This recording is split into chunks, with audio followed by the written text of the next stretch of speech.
Hi, hello, and welcome again to another unscripted video of Natural Juan. And when I say unscripted, that means I didn't have time to prepare a script for this video. So please bear with me if I make a lot of mistakes along the way. Anyway, before we actually begin, I want to say that this video is dedicated to you, Jason Lai. Hang in there, kid. I hope you're doing okay. If you have any problems, don't be afraid to reach out to me, any of your other teachers, or your friends for help. Remember, we're in this together. I know that the pandemic has been hard on just about everybody, but don't worry, with each other's help, we can make it. So anyway, this video is for you, because I know that you really love Cthulhu Tech, and that's exactly what this video is going to be about. Cthulhu Tech. A nice little tabletop role-playing game that's unique in that it combines the works of American horror writer H.P. Lovecraft and anime and Japanese anime and manga. As you can see here, there's like a giant monster in the back, there's a Cthulhu-esque creature, then you have a mech or a giant robot, like the Gundams. So yeah, this is what Cthulhu Tech is about. Anyway, if you like my content so far, please feel free to subscribe to my channel and hit that bell for notifications. Anyway, so let's get started. So I already told you that Cthulhu Tech is a game that combines the works of H.P. Lovecraft and particularly the genre of cosmic horror. I've talked about that before in a previous video about what is the Cthulhu mythos. And it also combines the genre of manga and anime, from stuff like Robotech, Neon Genesis Evangelion, the Gundam series. It also has a little bit of Akira in it, and most importantly, the best part of this game is, I think, the one that's inspired by the Guyver anime, but we'll get to that in a minute. Anyway, to give you guys a heads up, so what do you need for this particular game? This game requires a number of D10 dice, that's 10-sided dice. Wait, let me show you. And of course, you'll also need traditional pen and paper to record your adventures in. This is the D10, the 10-sided dice. You roll this to add numbers to your stats. And this relies on a completely different game system. A lot of people tend to think when you say Cthulhu Tech, they tend to associate it with the Call of Cthulhu tabletop role-playing game, but it's actually quite different because it uses the framework storytelling rules engine. How does this work? Okay, let me get to that. So this works using multiple 10-sided dice. There's tests and difficulties. What happens is you have 6 stats in this game. You have 6 basic stats, and you have your skills.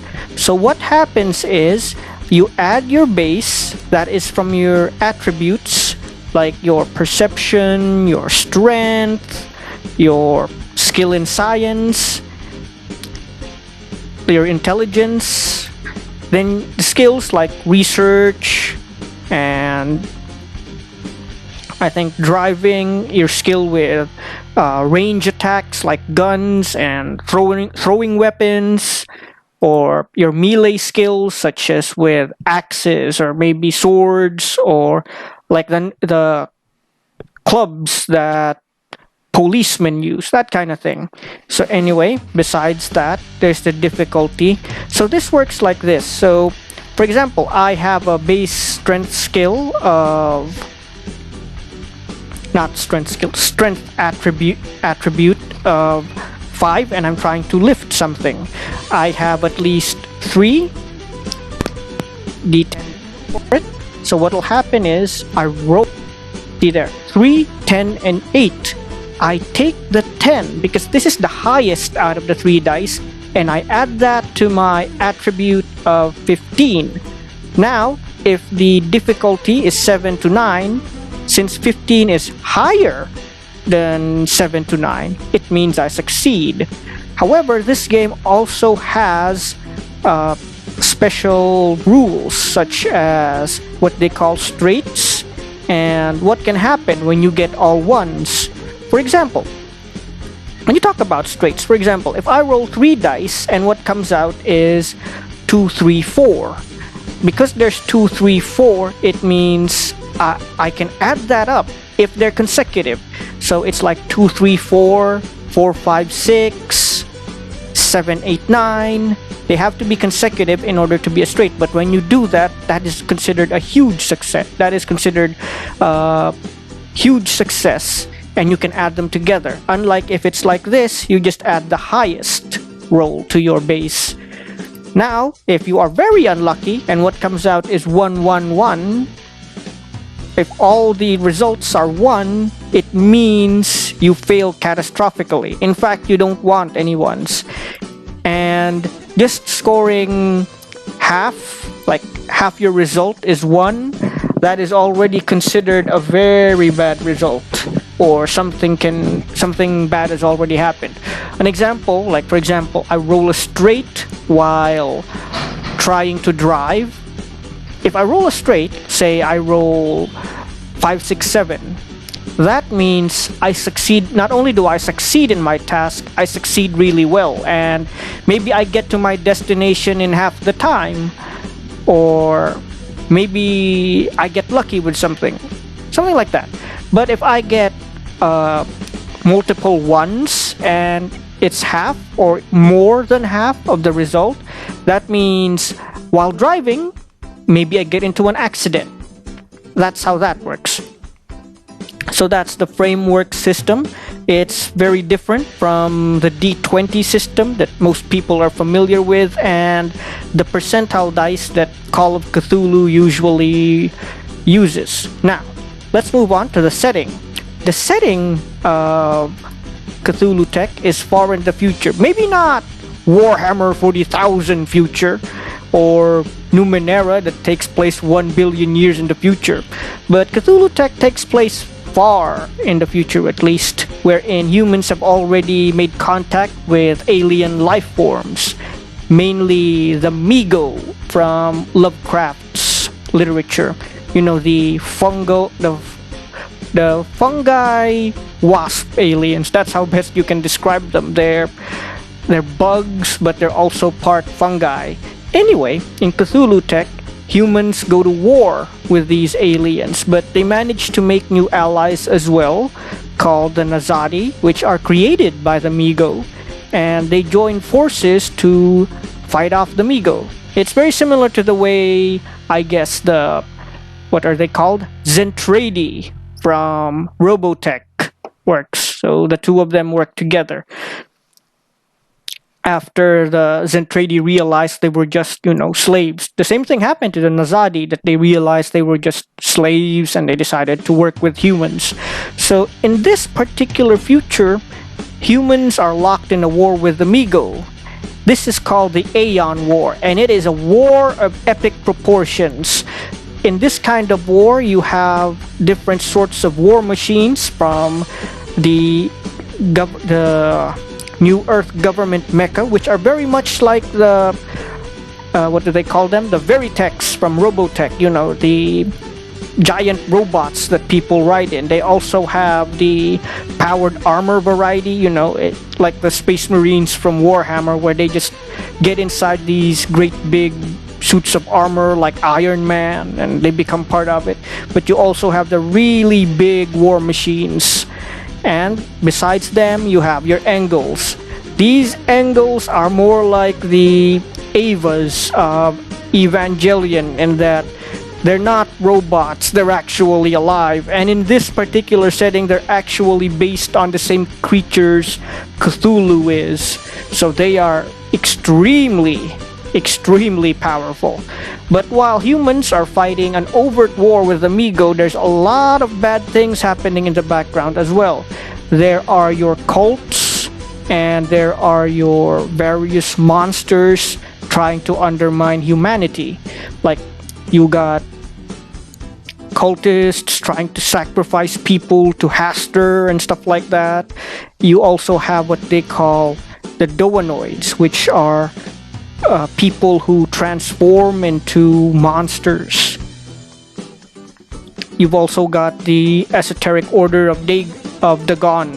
They, in the Cthulhu mythos, these are the creatures that either tempt humans into mating with them, or they, force themselves on humans, which is really bad, and they produce offspring with them. Then you have your Tagers, and this is another aspect of the game. See, I already explained to you, there's the overt war, there's the investigation aspect wherein you play as an agent of the government and you're hunting the various cultists. Then you have your Tagers.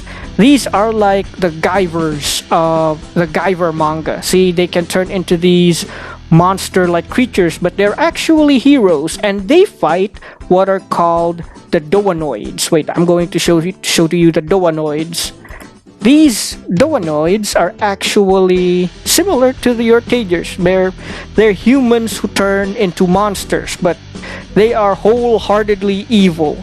Unlike the Tagers, who at least protect humanity from monsters like Cthulhu, the Doanoids, they serve those exact monsters, and they want to bring about a time when humans are either completely changed by these monsters, or are completely destroyed, or have become slaves of these monsters.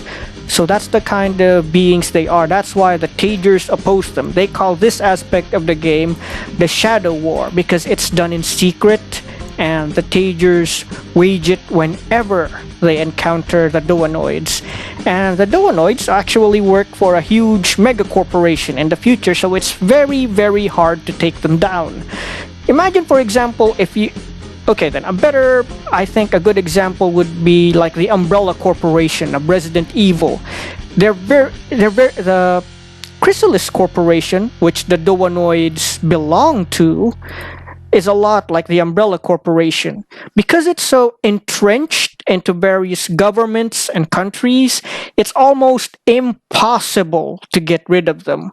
I mean, a real-world example is, could you easily... For example, this is just an example. I'm not saying it's true, okay? Because I'm not... I don't want to get in trouble here. But for example, you have a company like Disney, and you find out they actually have monsters in it. You can't just say, hey, those people have monsters in their ranks. They'll probably just laugh at you, unless you have actual proof.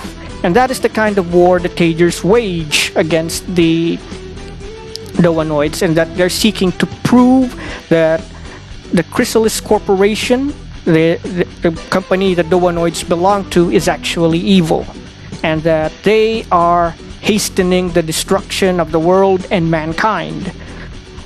And so those are the aspects of the game. Overall, the rules are what you'd expect from a cyberpunk, people, computers, and cyborgs. That's what cyberpunk is usually defined as. It takes place in that kind of future, and it's usually pretty much the same as Shadowrun, for example, or cyberpunk, but there's some anime conventions, like characters here can jump very far, like in Naruto, where they jump from roof to roof. There's that kind of thing in this game.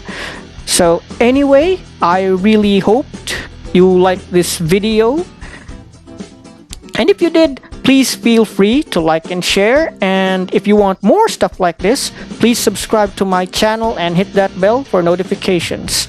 And again, Jason Lai, I know you're probably going through something, but remember, we're right here. So don't be afraid to reach out to us if you need any kind of help. So that's it for this video of Natural Juan featuring Cthulhu Tech. I'll see you guys in the next video.